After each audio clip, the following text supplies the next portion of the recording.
Nous aimons penser que la justice gagne toujours, que les tueurs sont arrêtés, que le mal a une date d'expiration.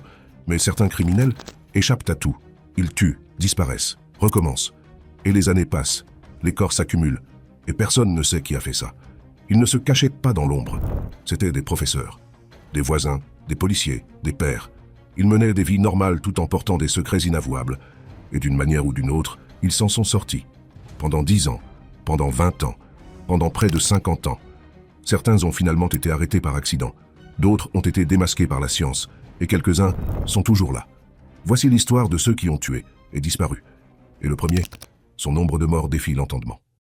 Pedro Lopez, le monstre qui a disparu. Ce n'était pas un mythe, c'était un homme.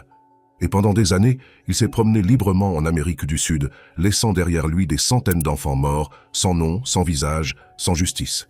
Pedro Alonso Lopez est né en 1948, dans la petite ville de Santa Isabel, en Colombie. Il est le 7e d'une famille de 13 enfants. Son père a été tué avant sa naissance.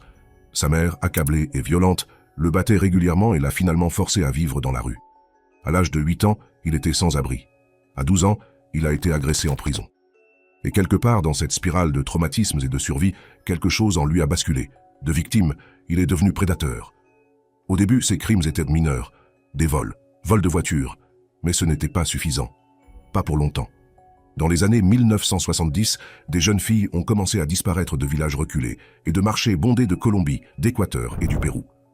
Elles avaient entre 8 et 12 ans. Elles venaient de familles pauvres, faciles à négliger, faciles à oublier. Et personne n'a fait le rapprochement, pas au début. Lopez voyageait constamment, un vagabond charmant qui savait se fondre dans la masse. Il abordait les filles dans les lieux publics, leur offrait des bonbons, des cadeaux et même de l'argent à leurs parents. Puis il les emmenait et elles ne revenaient jamais. Plus tard, il a prétendu qu'il ne tuait qu'à l'aube. Il n'aurait pas supporté d'assassiner un enfant la nuit. Il a déclaré aux enquêteurs qu'il s'asseyait souvent à côté de leur tombe pendant des heures, leur parlant. Il s'excusait. Mais cela ne lui donnait pas de remords. Cela le rendait encore plus terrifiant. En 1980, il a finalement été arrêté par accident. La police d'Ambato, en Équateur, l'a arrêté alors qu'il tentait d'attirer une jeune fille sur un marché. Ils ont supposé qu'il s'agissait d'un simple enlèvement. Mais une fois en garde à vue, Lopez a commencé à parler, calmement, avec des involtures. Il a avoué plus de 300 meurtres. Personne ne l'a cru, jusqu'à ce qu'il leur montre où se trouvaient les corps. La police a trouvé des dizaines de tombes, exactement là où il avait dit qu'elles se trouveraient. Chacune contenait les restes d'une fille disparue. Certains n'étaient que des os, d'autres avaient encore des vêtements. L'ampleur du phénomène était stupéfiante. Les autorités équatoriennes ont confirmé 110 meurtres, et pourtant, la peine n'était pas à la hauteur du crime. Lopez a été condamné à 16 ans de prison, le maximum autorisé par la loi équatorienne de l'époque. Il n'en a purgé que 14. Lorsqu'il a été libéré en 1994, il a été remis à la Colombie. Déclaré fou, il a été interné pendant 3 ans. Et puis, en 1997, ils l'ont relâché. Pas de bracelet à la cheville, pas de surveillance, pas d'avertissement au public. Il a disparu. Les rumeurs ont fait surface. Il aurait déménagé dans la jungle, qu'il s'était réfugié dans les montagnes, qu'il a tué à nouveau. Mais personne n'en est sûr. En 2002, Interpol a lancé un mandat d'arrêt contre lui. Cela n'a pas eu d'importance. Il avait disparu. Pedro Lopez a peut-être tué plus de personnes que n'importe quel tueur en série de l'histoire moderne. Et il est toujours officiellement en fuite. Aucune observation n'a été confirmée. Aucune capture. Il n'a pas été arrêté. On l'a appelé le monstre des Andes. Mais les monstres ne se cachent pas toujours sous les lits. Parfois, ils marchent à vos côtés à la lumière du jour. Et parfois, ils disparaissent avant que quiconque puisse les arrêter. Joseph James DeAngelo, le flic qui chassait la nuit. Il n'était pas une ombre dans la ruelle. Il était l'homme en uniforme, celui qui a juré de protéger, un officier de police, un père de famille, un voisin à la pelouse bien taillée et à l'allure tranquille. Personne ne se doutait que derrière l'insigne se cachait un prédateur qui allait devenir l'un des criminels en série les plus célèbres de l'histoire des États-Unis. Ces crimes ont commencé dans les années 1970, dans la banlieue californienne. Au début, il n'était connu que sous le nom de Visalia Ransacker, quelqu'un qui s'introduisait dans les maisons, volait de petits objets et laissait derrière lui une trace de malaise. Mais bientôt, les crimes se sont multipliés. Il a commencé à s'en prendre aux femmes. Il traquait les quartiers, surveillait ses victimes pendant des jours, puis les attaquait la nuit, souvent lorsque leur mari ou partenaire était dans la maison. Il les attachait, les violait, leur murmurait des menaces et disparaissait avant que quiconque ne puisse l'arrêter. Ses méthodes ont évolué, tout comme ses noms. À Sacramento, on l'appelait l'East Area Rapist. En Californie du Sud, on l'appelait l'Original Night Stalker. traqueur nocturne. Ce n'est que des décennies plus tard que les enquêteurs se sont rendus compte qu'ils poursuivaient le même homme. Entre 1974 et 1986, Joseph James DeAngelo a commis au moins 13 meurtres, plus de 50 viols et plus de 100 cambriolages. Il était précis, calculateur et avait toujours une longueur d'avance. Il narguait la police, téléphonait à ses victimes et disparaissait sans laisser de traces. Puis, en 1986, il s'est arrêté. Plus de cambriolages, plus de cadavres, juste le silence. Pendant que les enquêteurs poursuivaient les ombres, DeAngelo disparaissait tranquillement dans la vie normale. Il s'est marié, a eu des enfants, a travaillé dans un centre de distribution de produits alimentaires. Il s'est parfaitement fondu dans la masse. Personne ne se doutait de rien. Et pendant plus de 30 ans, il a vécu au grand jour, à l'abri de la justice. Ce n'est qu'en 2018 que tout s'est dénoué. Les enquêteurs, utilisant un nouvel outil, la généalogie génétique, ont entré son profil ADN dans une base de données publiques d'ancêtres. Ils ont trouvé une correspondance lointaine, ont construit un arbre généalogique et l'ont suivi jusqu'au sommet. L'homme qu'ils recherchaient depuis 40 ans, vivait tranquillement à Citrus Heights, en Californie. Retraité, oublié, toujours libre. Lorsqu'ils l'ont arrêté, DeAngelo n'a pas résisté. Il n'a pas nié, il a à peine parlé. Au tribunal, il est resté assis, immobile, pendant que ses victimes, aujourd'hui âgées de plusieurs dizaines d'années, racontaient leur histoire. En 2020, il a plaidé coupable de tous les chefs d'accusation. 13 chefs d'accusation pour meurtre, 13 pour enlèvement. Il a été condamné à la prison à vie sans possibilité de libération conditionnelle. Joseph James DeAngelo était le visage de la loi et de l'ordre le jour et l'incarnation de la terreur la nuit. Un homme qui utilisait son badge comme couverture et son silence comme arme. Et si la justice a fini par le rattraper, elle est arrivée bien trop tard pour beaucoup. Car l'homme suivant ne s'est pas caché derrière un badge. Il a avoué, et pourtant personne ne l'a cru. Samuel Little, l'aveu que personne n'a cru. Il n'était pas célèbre, il ne laissait pas de lettres de raillerie. Il n'a pas terrorisé les villes avec un nom comme étrangleur ou boucher. Samuel Little évoluait tranquillement dans les marges de la vie américaine, dormant dans sa voiture, dérivant d'un état à l'autre, survivant grâce au crime et à l'instinct. Pendant des décennies, il est passé inaperçu. Et c'est exactement ce qu'il voulait. Né en Géorgie en 1940, Little a grandi en passant d'une institution à l'autre et d'un centre pour mineurs à l'autre. À l'âge adulte, il s'était déjà enfoncé dans une vie de vol, d'agression et de toxicomanie. Il prétendait avoir été boxeur dans sa jeunesse, ce qui pourrait expliquer la précision terrifiante avec laquelle il frappait par la suite. Mais pendant des années, ces crimes sont passés inaperçus, non pas parce qu'ils étaient subtils, mais parce que ses victimes étaient systématiquement négligées. Entre 1970 et 2005, des femmes ont été retrouvées mortes dans tous les États-Unis, souvent étranglées, abandonnées dans des ruelles, derrière des motels ou au bord d'autoroutes. La plupart étaient des femmes de couleur. Nombre d'entre elles étaient des travailleuses du sexe ou luttaient contre la toxicomanie. Les autorités ont souvent jugé les morts accidentelles ou indéterminées, et peu de cas ont été reliés entre eux. Little avait choisi ses cibles avec soin. Il ne se contentait pas de tuer, il choisissait des victimes que le système avait déjà laissé tomber. Il a été arrêté des dizaines de fois dans plusieurs États pour des délits allant du vol à l'agression, en passant par la tentative de viol. Il a fait de la prison, mais jamais assez longtemps. Plusieurs accusations de meurtre ont été abandonnées en raison d'un manque de preuves, de témoins peu fiables ou de défaillances procédurales. Il est resté libre, encore et encore. Personne n'a réalisé qu'il avait affaire à l'un des tueurs en série les plus meurtriers de l'histoire des États-Unis. Ce n'est qu'en 2012 que son passé a commencé à le rattraper. Arrêté dans le Kentucky pour trafic de stupéfiants, son ADN a été enregistré dans une base de données nationale et a été associé à 3 meurtres non résolus commis en Californie. Des femmes tuées dans les années 1980, toutes étranglées. Il a été extradé, jugé et condamné. 3 condamnations à perpétuité. La justice semblait être arrivée. Mais c'est alors que surviennent les aveux. Derrière les barreaux, Samuel Little a commencé à parler. Pas seulement de 3 meurtres, mais de dizaines. Il a parlé calmement, en détail, nommant les victimes, décrivant leur apparence, se souvenant des rues où il les avait ramassées et des endroits où il avait laissé les corps. Les enquêteurs étaient sceptiques, jusqu'à ce qu'ils se mettent à dessiner. Des dizaines de portraits, esquissés de mémoire, chacun d'eux représentant un visage qu'ils prétendaient avoir pris. Beaucoup correspondent à des cas réels, non résolus. Au fil du temps, le FBI a confirmé plus de 60 de ces aveux. Le nombre total d'aveux est estimé à plus de 90. Aucun tueur en série de l'histoire des États-Unis n'a jamais été lié à un plus grand nombre de victimes. Il est mort en prison en décembre 2020, à l'âge de 80 ans, sans avoir été jugé pour la plupart des meurtres. Pendant des décennies, il a échappé à la justice, non pas parce qu'il était malin, mais parce que personne ne regardait vraiment. Son cas a révélé quelque chose de bien plus sombre que la violence d'un seul homme.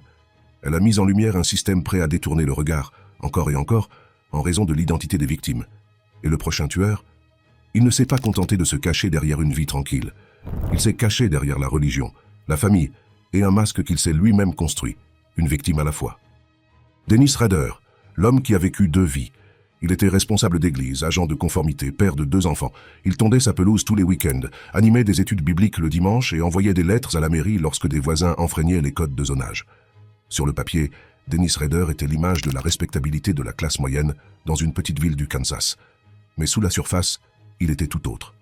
Entre 1974 et 1991, Wichita, au Kansas, a été hanté par un fantôme. Un tueur anonyme qui narguait les médias, traquait ses victimes et assassinait avec une précision qui semblait avoir été répétée. Il se faisait appeler BTK, bind, torturé, tué. 3 mots qui décrivent exactement ce qu'il faisait. Il ne se contentait pas de tuer pour satisfaire un besoin, il planifiait, il attendait, il transformait les maisons en terrain de chasse. Ses premières victimes ont été la famille Otero, un mari, une femme, 2 enfants, étranglés dans leur propre maison, en plein jour. Rader a admis plus tard qu'il les avait suivis pendant des jours, qu'il avait mémorisé leurs habitudes, et qu'il était entré dans leur maison en sachant exactement ce qu'il allait faire. Ce n'était pas de la rage, c'était méthodique, froid. Il a tué à nouveau en 1977, puis en 1985, puis sporadiquement jusqu'en 1991, parfois des années entre les meurtres, mais toujours avec la même signature, le contrôle, la domination, le silence. Et puis, plus rien. Pendant plus de 10 ans, BTK a disparu. Pas de meurtre, pas de lettres. La police pense qu'il est mort ou qu'il a quitté la région. L'affaire s'est refroidie. Mais l'homme qui en était à l'origine n'avait pas cessé d'exister. Il avait simplement changé d'objectif. Dennis Rader s'est investi dans son église. Il est devenu chef des louveteaux. Il a travaillé dans une société de sécurité à domicile, puis il a travaillé à l'application du code de la ville. Pendant tout ce temps, son masque est resté parfaitement en place. Mais en 2004, tout a changé. Le 30e anniversaire des meurtres d'Otero a relancé l'intérêt des médias. BTK a regardé de loin. Quelque chose s'est mis à bouger en lui. Il ne pouvait pas résister au projecteur. Il a donc écrit une autre lettre, puis une autre. Il a envoyé des colis à des chaînes de télévision. Il a laissé des indices dans des bibliothèques publiques. Il a inclus des copies de permis de conduire, des photographies et des détails que seul le tueur pouvait connaître. Il voulait attirer l'attention. Il voulait se sentir à nouveau puissant. Et c'est là que réside son erreur. L'un de ses colis contenait une disquette. Il avait effacé les fichiers, mais ne savait pas que les métadonnées pouvaient être récupérées. Les enquêteurs ont retracé la disquette jusqu'à un ordinateur de l'église luthérienne du Christ. Le nom d'utilisateur? Dennis. La surveillance l'a confirmé. L'ADN du dossier médical de sa fille correspond aux preuves trouvées sur la scène de crime. 30 ans plus tard, le tueur de BTK avait un nom. Lorsque la police l'a arrêté en 2005, il a avoué presque immédiatement. Non pas par culpabilité, mais parce qu'il voulait s'expliquer. Avec des détails effrayants, il a raconté chaque meurtre. La planification, la traque, la satisfaction. Il parlait de ses victimes comme de projets. Il a décrit sa vie imaginaire, son cloisonnement, la façon dont il gardait le tueur et le père dans des boîtes mentales séparées. Il a été condamné à 10 peines consécutives de prison à perpétuité. Aucune chance de libération conditionnelle. Il est toujours en prison aujourd'hui. Dennis Rader n'était pas un homme tourmenté par des démons intérieurs. C'était quelque chose de pire. Il était pleinement conscient, pleinement fonctionnel et totalement maître de la situation. Il a vécu 2 vies, l'une en tant que membre respecté de la communauté, l'autre en tant que tueur sadique qui choisissait ses victimes comme on établit une liste de contrôle. Il ne portait pas de masque pour se cacher. Il est devenu le masque. Et l'homme suivant sur cette liste, il a fait la même chose. Mais au lieu de se cacher derrière une église, il s'est caché dans les rues de Los Angeles pendant des décennies, tandis que les corps continuaient à être retrouvés. Lonnie Franklin Jr., le tueur que la police de Los Angeles a oublié. Pendant des décennies, il a vécu dans la même maison, il conduisait le même camion, il parlait aux mêmes voisins, il organisait des barbecues dans l'arrière-cour, aidait à réparer des voitures et saluait les agents de patrouille qui passaient. Dans sa rue, Lonnie Franklin Jr. était juste le gars d'à côté, calme, amical, incomparable. Mais derrière cette façade se cachait l'un des tueurs en série les plus insaisissables que Los Angeles ait jamais eu à affronter. Dans le centre-sud de Los Angeles, à partir du milieu des années 90, des femmes ont commencé à disparaître. Nombre d'entre elles ont ensuite été retrouvées dans des ruelles, des bennes à ordures ou des terrains abandonnés, abattues, étranglées, jetées comme des ordures. La plupart étaient noires. Nombre d'entre elles étaient des travailleuses du sexe ou luttaient contre la toxicomanie. La police n'a pas fait le rapprochement, ou si elle l'a fait, elle n'a pas agi en conséquence. Le tueur a frappé puis s'est tu, puis il frappait à nouveau. Des années se sont écoulées entre les meurtres, parfois plus d'une décennie, mais la signature n'a jamais changé. Même quartier, même type de victime, même brutalité froide. On l'a surnommé le dormeur sinistre, non pas parce qu'il a cessé de tuer, mais parce que les meurtres ont semblé marquer une brève pause entre la fin des années 1980 et le début des années 2000. Mais il ne s'était pas arrêté. Il s'était simplement adapté. La police de Los Angeles a discrètement mis en place un groupe de travail, mais les progrès ont été lents. Les familles accusèrent le service de négliger les victimes en raison de ce qu'elles étaient, pauvres, noires, marginalisées. Et elles n'avaient pas tort. Pendant des années, le tueur a agi au vu et au su de tous, tandis que la ville ne reconnaissait pas ce qui se passait. La lumière a été faite en 2010, grâce à l'ADN et à un coup de chance. Les enquêteurs ont prélevé un échantillon d'ADN sur le fils de Franklin, qui avait été arrêté pour un autre motif. Cet échantillon correspondait en partie aux preuves trouvées sur les scènes de crime. Cela signifiait que le tueur était probablement un proche parent. Les détectives ont commencé à surveiller Lonnie Franklin Jr. Ils ont prélevé de l'ADN sur une croûte de pizza et des ustensiles jetés après une fête d'anniversaire. L'échantillon correspondait parfaitement. Ils l'ont arrêté peu de temps après. À l'intérieur de son domicile, ils ont trouvé des archives effrayantes. Près de 180 photographies de femmes, dont beaucoup étaient inconscientes ou semblaient sans vie. Certaines n'ont jamais été identifiées. Certaines ont peut-être survécu. D'autres n'ont jamais été retrouvées. Franklin a été accusé de 10 meurtres, mais les autorités pensent que le nombre est bien plus élevé. Peut-être plus de 20, voire davantage. Au cours de son procès, il n'a montré aucune émotion, aucun remords. Juste du silence. En 2016, il a été reconnu coupable et condamné à mort. Mais il n'a jamais été exécuté. Il est mort en prison en 2020, à l'âge de 67 ans. La cause n'a jamais été rendue publique. Lonnie Franklin Jr. n'était pas intelligent, il n'était pas prudent. Il savait simplement que personne ne regardait vraiment, pas pour ses victimes. Ni pour lui. Il a exploité un système qui traitait déjà certaines vies comme jetables et s'en est tiré avec des meurtres pendant des décennies. Le dormeur sinistre n'a pas disparu. Il est resté là où il était. Et la ville a fermé les yeux. Et l'homme suivant sur cette liste? Il a trompé le monde avec de la poésie, des conférences et du charme. Mais derrière le sourire de l'écrivain se cachait un tueur à gages. Jack Unterweger, le tueur qui a écrit sa propre légende. Lorsqu'il entrait dans une pièce, les gens l'écoutaient. Il était cultivé, charismatique, doué pour l'apitoiement et la métaphore. Un condamné réformé devenu écrivain, un poète de la douleur, un conférencier sur la réinsertion en prison. L'exemple autrichien qui montre que les monstres peuvent être refaits. Mais Jack Unterweger n'était pas réformé. Il a été répété. Né en 1950, il a été élevé par son grand-père, un alcoolique violent, dans les collines rurales de l'Autriche. À l'adolescence, Unterweger était déjà plongé dans la petite délinquance. Il oscille entre le vol, l'agression et le proxénétisme jusqu'à ce que, en 1974, il passe à l'escalade. Il a assassiné une jeune femme de 18 ans en l'étranglant avec son propre soutien-gorge. Il a été arrêté, reconnu coupable et condamné à la prison à vie. Cela aurait dû être la fin. Au lieu de cela, ce fut le début de son deuxième acte. Derrière les barreaux, Unterweger a commencé à écrire des poèmes, des mémoires, des nouvelles. Son œuvre est crue, confessionnelle et troublante. Les intellectuels autrichiens se sont ralliés à lui. Il disait qu'il était la preuve que l'art pouvait racheter, que la prison pouvait réformer. Que la prison pouvait réformer. Au bout de 15 ans, la pression publique s'est accrue. En 1990, il a été libéré sur parole, salué comme une réussite littéraire. Il participe à des talk-shows. Il a donné des conférences. Il est devenu une célébrité mineure. Pendant ce temps, des femmes mouraient. Les meurtres ont repris presque immédiatement. Des prostituées sont retrouvées étranglées avec leur propre soutien-gorge, comme auparavant. D'abord en Autriche, puis en Tchécoslovaquie. Puis, lors d'une visite à Los Angeles pour une mission de journalisme sur la police américaine, les meurtres ont suivi. 3 femmes assassinées de la même manière. Le schéma était indubitable, mais peu de gens ont osé faire le lien. Unterweger n'était pas seulement libre, il était célébré.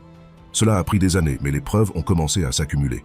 Ses déplacements correspondent aux scènes de crime. Ses relations avec les victimes ont été confirmées. Des fibres, témoins, enregistrements téléphoniques. L'illusion commence à se fissurer. En 1992, il est arrêté à Miami après avoir fui l'Europe. Au cours du procès, le masque tombe.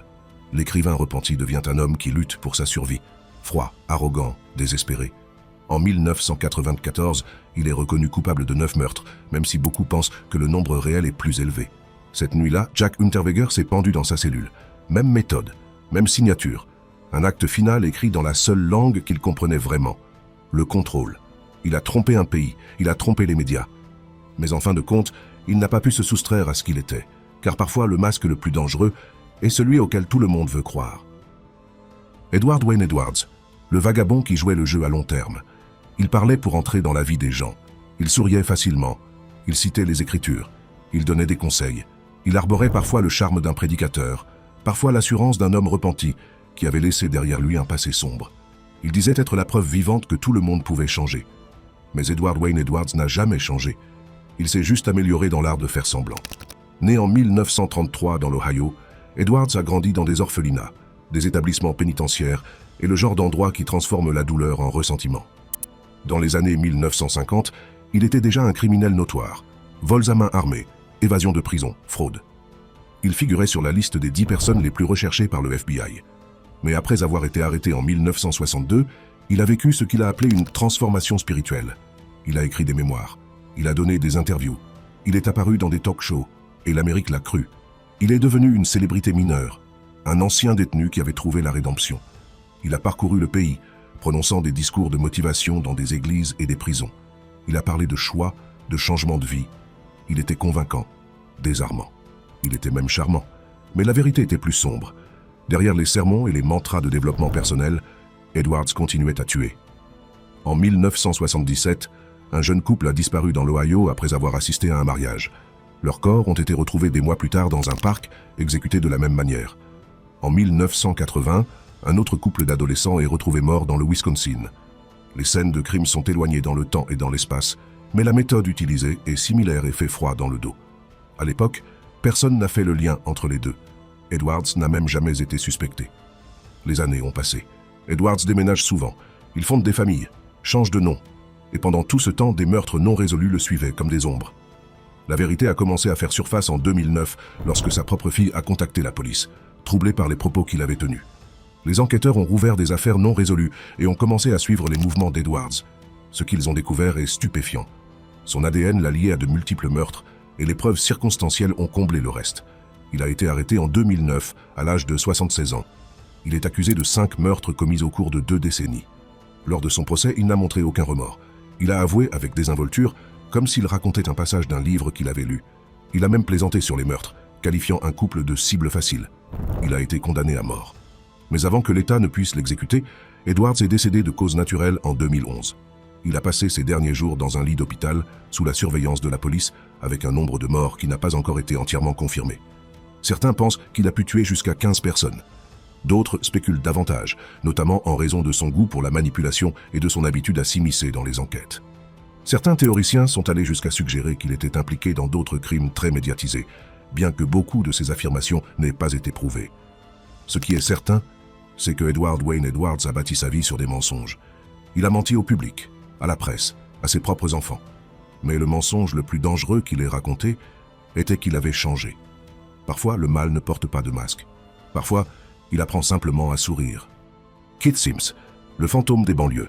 Il n'a pas laissé de notes. Il n'appelait pas la presse. Il n'avait même pas de nom, du moins pas un nom connu du public. Pendant des décennies, il n'a été qu'un fantôme dans la banlieue de Sydney. Un personnage qui allait et venait dans la nuit, laissant derrière lui des vies brisées, des questions sans réponse et un sentiment de peur grandissant. Entre 1985 et 2001, plus d'une douzaine de femmes ont été attaquées dans différents quartiers de Sydney. Les lieux étaient différents, parcs, maisons, sentiers de promenade, mais la méthode était toujours étrangement similaire. L'homme frappait soudainement, violemment et sans avertissement. Il portait un déguisement, il se cachait le visage. Parfois, il menaçait ses victimes. D'autres fois, il était calme, méthodique, contrôlé. La police l'appelait la bête de Bondy. Mais il ne savait pas qui il était, ni son nom, ni son âge, ni même à quoi il ressemblait. Pendant des années, les enquêteurs ont travaillé dans l'obscurité. Ils ont prélevé de l'ADN sur plusieurs scènes de crime, ont confirmé qu'il s'agissait du même homme, mais n'ont jamais pu le faire correspondre à qui que ce soit dans le système. Chaque piste est restée sans suite. Chaque portrait robot ne menait nulle part.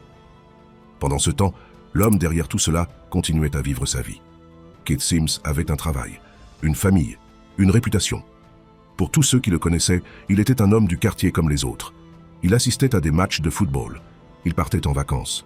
Il souriait sur les photos de famille. Personne ne se doutait de rien. Ce n'est qu'en 2016, des années après sa dernière agression connue, que la science l'a enfin rattrapé. Les enquêteurs ont utilisé les nouvelles technologies de l'ADN, non pas pour établir une correspondance directe, mais pour dresser un profil génétique à l'aide des bases de données publiques sur les ancêtres. Pièce par pièce, ils ont construit un arbre généalogique. Ils en ont réduit les branches. et ont abouti à un seul nom, Keith Sims. Lorsque la police l'a approché en 2022, il était déjà trop tard. Sims était mort quelques mois plus tôt d'un cancer. Il n'a jamais été arrêté. Il n'a jamais été interrogé. Mais l'ADN correspondait parfaitement. La vérité a laissé une traînée de choc dans son sillage. Des amis, les voisins, même la famille n'en avait aucune idée. L'homme en qui ils avaient confiance, l'homme qu'ils aimaient, vivait avec ce secret depuis plus de 30 ans. Et les femmes qu'il a attaquées. Nombre d'entre elles avaient perdu tout espoir que justice soit rendue un jour. Certaines étaient stupéfaites. D'autres ont été soulagées, mais aucune d'entre elles n'a eu l'occasion de le confronter. Keith Sims était un prédateur qui savait choisir son moment. Il n'avait pas besoin de gros titres ou de surnoms. Il avait juste besoin que le système l'ignore suffisamment longtemps pour disparaître dans la vieillesse. En fin de compte, il a fait ce dont beaucoup de délinquants en série ne font que rêver. Il s'en est sorti. Il a vécu sa vie. Et il est mort avant que la vérité ne le rattrape. John Cooper, le tueur derrière le sourire. Dans la campagne tranquille de l'ouest du pays de Galles, John Cooper était connu comme un homme à tout faire. Un homme qui aimait la pêche, les fléchettes et la familiarité de la vie dans une petite ville. Il vivait avec sa femme, élevait 2 enfants et semblait n'être qu'un habitant de la classe ouvrière qui essayait de s'en sortir. Personne ne se doutait que derrière son attitude calme et ses bottes de travail usées, Cooper cachait un passé de violence qui s'étendait sur plusieurs décennies. Le début de sa carrière criminelle a été marqué par des cambriolages. Il s'introduisait dans les maisons du Pembrokeshire, volant de petits objets de valeur, souvent sans laisser de traces. Pour la police, il n'était qu'un criminel local parmi tant d'autres, persistant, peut-être dangereux, mais gérable. Cette perception s'est révélée tragiquement naïve. En 1985, les frères et sœurs Helen et Richard Thomas ont été retrouvés morts dans leur ferme. Helen avait été tuée à coups de matraque. Richard a été abattu. Leur maison a ensuite été incendiée, apparemment dans le but de détruire les preuves. Cette brutalité a choqué la communauté, mais aucune arrestation n'a eu lieu. 4 ans plus tard, en 1989, Peter et Gwenda Dixon ont été assassinés alors qu'ils se promenaient sur un sentier côtier. Tous deux ont été abattus à bout portant. Leurs cartes bancaires ont été volées et de l'argent a été retiré dans les villes voisines. Là encore, le crime n'a pas été élucidé. Le lien entre les 2 doubles meurtres n'était pas évident. Les crimes de Cooper étaient espacés, soigneusement exécutés et commis avec suffisamment de variantes pour dérouter les enquêteurs. Et entre ces meurtres, il reprenait sa vie ordinaire. Il jouait aux fléchettes au pub, aidait ses voisins à faire de petits travaux et apparaissait même dans le jeu télévisé britannique Bullseye, quelques semaines après avoir assassiné les Dixon. Des années plus tard, cet épisode deviendra un élément de preuve essentiel. Le portrait robot d'un témoin de l'affaire Dixon présentait une ressemblance frappante avec le visage de Cooper lors de son apparition dans le jeu télévisé. Mais pendant des années, le lien est passé inaperçu. Ce n'est qu'au début des années 2000, lorsque la science médico-légale a progressé, que les pièces ont commencé à se mettre en place.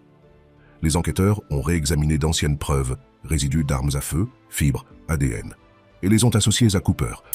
Lorsque la police a fouillé son domicile, elle a trouvé des armes à feu cachées et des biens volés lors de ses cambriolages. Il a été arrêté en 2009. Lors de son procès en 2011, Cooper a été reconnu coupable de 4 meurtres, de nombreux cambriolages et d'agressions sexuelles. L'image de l'homme à tout faire tranquille s'est effondrée au tribunal, remplacée par la réalité d'un prédateur violent et manipulateur qui avait agi à la vue de tous. John Cooper avait réussi à mener 2 vies, l'une fondée sur le charme, la normalité et la routine, l'autre sur la brutalité et le contrôle. Sa capacité à se cacher à la vue de tous n'était pas due à son intelligence, mais à l'indifférence, au timing et à la chance. Jusqu'à ce que, finalement, l'épreuve le rattrape. Russell Williams, l'officier qui se cachait à la vue de tous. Il portait l'uniforme des forces armées canadiennes avec honneur. Décoré, discipliné et très respecté, le colonel Russell Williams était un officier modèle. Il pilotait des avions à réaction pour des dirigeants politiques, commandait l'une des plus grandes bases aériennes du pays et était un symbole de fierté nationale. Pour ceux qui l'entouraient, il était précis, courtois et contrôlé. Mais derrière les honneurs militaires et l'image soignée, Williams menait une vie secrète qui aurait horrifié toute une nation. Sa double vie a commencé par des cambriolages. Pendant des années, Williams a ciblé des maisons de femmes dans des quartiers tranquilles de l'Ontario, souvent lorsque personne n'était à la maison. Il ne volait pas d'argent ou d'objets de valeur. Il prenait de la lingerie, des centaines de pièces. Il les photographiait méticuleusement, les cataloguait et s'enregistrait en train de les porter. Ces actes étaient profondément privés, mais documentés de manière obsessionnelle, preuve d'un esprit qui s'enfonçait dans le contrôle et le fantasme. Les crimes se sont ensuite multipliés. En 2009, 2 femmes ont été agressées sexuellement à leur domicile. Les agressions étaient calculées et prédatrices, menées avec un niveau de planification qui ne laissait pratiquement aucune trace. Les victimes avaient les yeux bandés, étaient photographiées et agressées pendant des heures, avant d'être abandonnés. Ce n'était pas un hasard, c'était un rituel. Mais c'est en 2010, lorsque Jessica Lloyd, 27 ans, a disparu, que le masque a véritablement glissé. Les enquêteurs qui recherchèrent des empreintes de pneus près de son domicile ont procédé à un contrôle routier. Le Nissan Pathfinder de Russell Williams figurait parmi les véhicules contrôlés. Les marques de pneus correspondaient. Les soupçons se sont accumulés. Williams a été interrogé. Dans un premier temps, il a tout nié. Mais les enquêteurs avaient déjà commencé à fouiller son domicile. Ce qu'ils ont trouvé a brisé toute illusion d'innocence. Des boîtes cachées remplies de sous-vêtements féminins, des centaines de photographies troublantes, des vidéos des agressions et finalement, des aveux complets. Dans des détails froids et sans émotion, Williams a admis les meurtres de Jessica Lloyd et du caporal Marie-France Como, un collègue officier sous son commandement. Il a également avoué 2 autres agressions sexuelles et plus de 80 cambriolages. Il avait vécu une vie de contrôle, tant dans l'armée que dans ses crimes, séparant soigneusement un monde de l'autre, jusqu'à ce qu'ils s'effondrent l'un dans l'autre. Il a été condamné à la prison à vie, dépouillé de son grade, de ses médailles et de tous les honneurs qu'il avait reçus. Sa photo d'identité judiciaire, prise en maillot de corps blanc, assis, sans expression, a remplacé l'image du colonel confiant et en uniforme qui se tenait autrefois aux côtés de l'élite politique du Canada. Russell Williams n'était pas seulement un criminel. Il était le symbole de la manière dont la tromperie peut s'épanouir derrière les visages les plus dignes de confiance. Ces crimes n'étaient pas seulement des actes de violence, il s'agissait de domination, de secret et de la conviction que le contrôle pouvait le mettre à l'abri des conséquences. Mais en fin de compte, même les vies les plus soigneusement construites peuvent s'effondrer sous le poids de la vérité. Ils ne se sont pas cachés dans les forêts. Ils ne vivaient pas à l'écart. Ils ont vécu parmi nous, pendant des décennies. Certains étaient enseignants, des soldats, des policiers. Ils souriaient sur les photos, ils ont payé des impôts, élevaient des enfants. Et pendant tout ce temps, ils tuaient. Les années ont passé, les preuves ont pris la poussière. Mais la science a progressé, les erreurs ont refait surface, et des secrets ont été révélés. Certains ont été découverts grâce à l'ADN, d'autres par pur hasard, et d'autres jamais. Car le temps n'efface pas la culpabilité, il ne fait que retarder l'heure des comptes. Et parfois la justice murmure longtemps après que le sang a séché.